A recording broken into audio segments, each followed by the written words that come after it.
It's called the laptop from hell, but you know, it actually came from a Delaware computer shop at one point. Hunter Biden himself leaving it there for repairs in April 2019, never came back to claim it. And now that computer shop repairman who blew the whistle on Hunter Biden's laptop is filing a multi-million-dollar defamation lawsuit against Democratic Representative Adam Schiff, CNN, The Daily Beast, and Politico.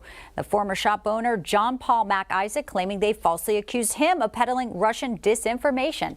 Joining us now to discuss this is that owner of the repair shop in Delaware, John Paul Mac Issac, and also joining us alongside him, the CEO of the America Project and brother of General Michael Flynn, Joe Flynn. Gentlemen, it's great to have you both with us today. Thank you so much for your time.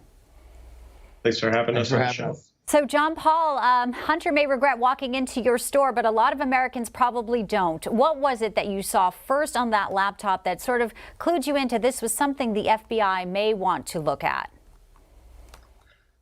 Well, initially, I had fears for my safety. For some of the sensational stuff that I had seen on the laptop, I figured somebody would want to make sure that stayed private.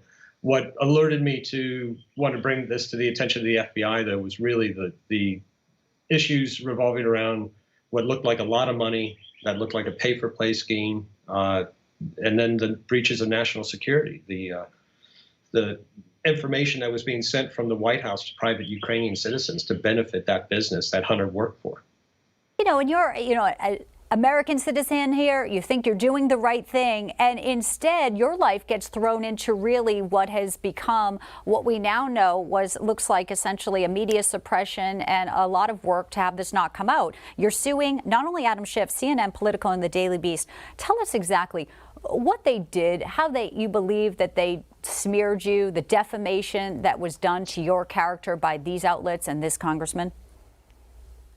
Well, the fact is when you get labeled as being a part of working with a foreign power to overthrow an election, you get labeled as a traitor. And coming from a family that has spent generations fighting in the defense of this nation, to have my family name be labeled or have the label traitor attached to my family's name has been devastating. And no American should have to go through this. You know, and I want to bring in Joe Flynn as well from the American Project, who's helping you with this lawsuit here. You know full well your brother General Flynn experienced injustice too. You're personally tied to this case. What do you want Americans to know about what transpired because of John Paul just being in the wrong place at the wrong time, or maybe the right place at the right time when you talk about the way cards are falling now? Yeah, well, so I'm the CEO of the America Project, and the America Project is building the largest network of individuals and grassroots organizations to help fight pro-freedom issues. And we saw this case. I met John Paul through his lawyer, who's a friend of mine, and we saw this case as a great example of how egregious it is when the government and the media gang up on somebody, create a false narrative, and try to destroy them personally and destroy them financially, which is exactly what happened to my brother, General Flynn. And it's one of the reasons why I took this case personally to heart and got our organization behind it. So, you know, what John Paul has gone through is nothing short of insane, and it should have never happened. Well, and we need to see justice. We're glad you're here and you're speaking about it. We're glad you're not soured by the entire media organization, John Paul. How's life for you now? You're no longer at the shop. You lost your business. How are you sort of rebuilding after what you've gone through? Well, right now I'm just trying to clear my name and then get the truth out to the American people.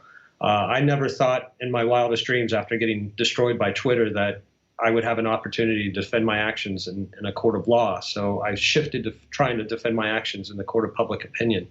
It wasn't until recently when Joe and the America Project stepped forward, I never thought I'd be back in the courtroom. So I'm so excited that we can hold these people accountable.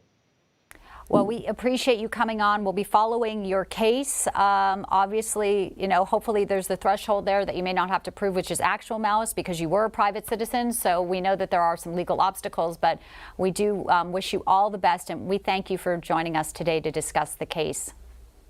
Thank you for having us on the show. Thank you very much. Thank you, gentlemen.